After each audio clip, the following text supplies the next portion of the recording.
Assalamualaikum warahmatullahi wabarakatuh. Sebelumnya, perkenalkan nama saya Ainur Arifah dan rekan saya Sakinah Azalia Tasya.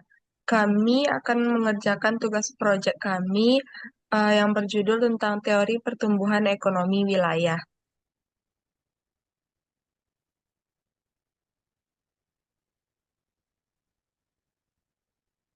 Teori pertumbuhan ekonomi wilayah adalah proses peningkatan kapasitas ekonomi suatu daerah, provinsi, kota, atau kawasan tertentu yang ditandai dengan naiknya output PDRB, pendapatan masyarakat, serta kesejahteraan dalam jangka waktu tertentu. Berbeda dengan pertumbuhan ekonomi nasional, pertumbuhan wilayah lebih menekankan pada yang pertama perbedaan potensi antar daerah, kedua ketimpangan pembangunan, ketiga spesialisasi sektor wilayah, yang keempat interaksi antar wilayah. Dengan kata lain, tidak semua daerah tumbuh dengan kecepatan yang sama karena dipengaruhi oleh sumber daya, infrastruktur, dan kebijakan. Yang kedua, ada teori pertumbuhan ekonomi wilayah. Teori yang pertama itu teori klasik. Tokoh utama Adam Smith dan David Ricardo. Inti teori adalah pertumbuhan ekonomi dipengaruhi oleh akumulasi modal, tenaga kerja, dan spesialisasi dan pembagian kerja.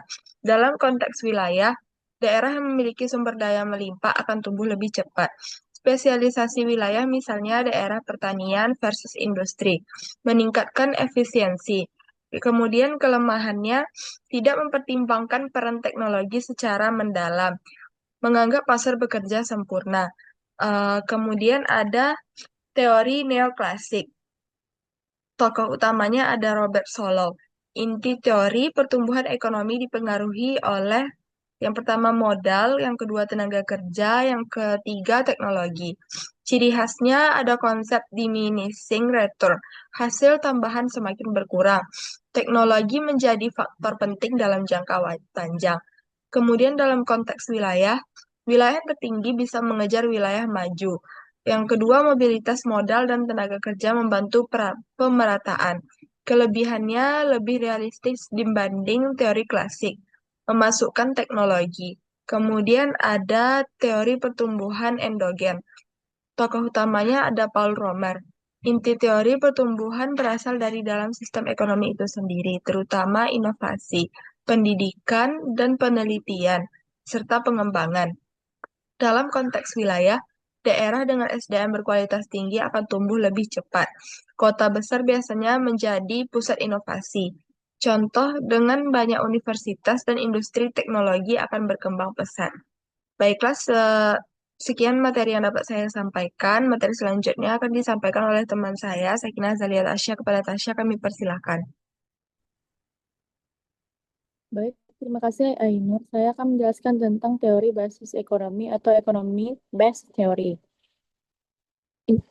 Pertumbuhan wilayah ditentukan oleh sektor basis, yaitu sektor yang menghasilkan barang atau jasa untuk ekspor ke luar daerah. Jenis sektor ini yang pertama ada sektor basis atau ekspor, yang kedua ada sektor non-basis atau lokal. Dalam konteks wilayah, jika ekspor meningkat, pendapatan daerah naik, sektor lain ikut berkembang. Contohnya daerah tambang atau pariwisata sebagai penggerak utama ekonomi. Yang selanjutnya ada teori pertumbuhan atau growth pole theory. Tokohnya Francois Perrault. Di teori ini pertumbuhan tidak terjadi merata, tetapi berpusat pada kutub atau pusat pertumbuhan. Cirinya ada industri unggulan sebagai penggerak, menimbulkan efek penyebaran atau split effect, bisa juga menimbulkan ketimpangan atau backwash effect. Dalam konteks wilayah, kota besar menjadi pusat pertumbuhan, daerah sekitar bisa terdampak positif atau negatif. Teori yang selanjutnya ada teori kumulatif kausatif. Tokohnya Gunnar Myrdal. Pertumbuhan ekonomi bersifat kumulatif, daerah maju dan semakin maju, daerah tertinggal semakin tertinggal. Konsep utamanya split effect atau dampak positif. Yang selanjutnya ada backwash effect atau dampak negatif. Dan implikasinya ketimpangan wilayah sulit dihindari tanpa intervensi pemerintahan. Kesimpulannya, kes-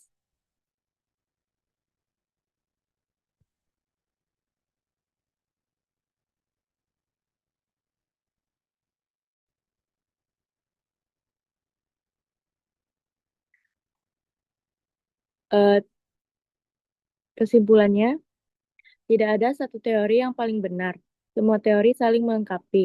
Kebijakan wilayah harus memperhatikan potensi lokal, mengembangkan SDM, dan mendorong investasi dan inovasi. Sekian materi dari saya kembalikan kepada Ainur. Terima kasih pada Tasya. Baiklah, alasan kami memilih materi ini yang pertama relevan dengan ekonomi wilayah. Teori ini menjadi dasar memahami perkembangan daerah. Yang kedua, membantu analisis nyata bisa digunakan untuk melihat kenapa ada daerah maju dan tertinggal. Yang ketiga, mendukung pengambilan kebijakan, berguna bagi pemerintah dalam merancang pembangunan. Yang keempat, komprehensif, menggabungkan berbagai perspektif klasik, modern, hingga regional. Yang kelima, aplikatif dalam kehidupan nyata. Bisa diterapkan pada kasus Indonesia, misalnya ketimpangan Pulau Jawa versus luar Jawa. Baiklah, sekian yang dapat saya sampaikan. Mohon maaf apabila terdapat kesalahan kata. Kami akhiri. Assalamualaikum warahmatullahi wabarakatuh.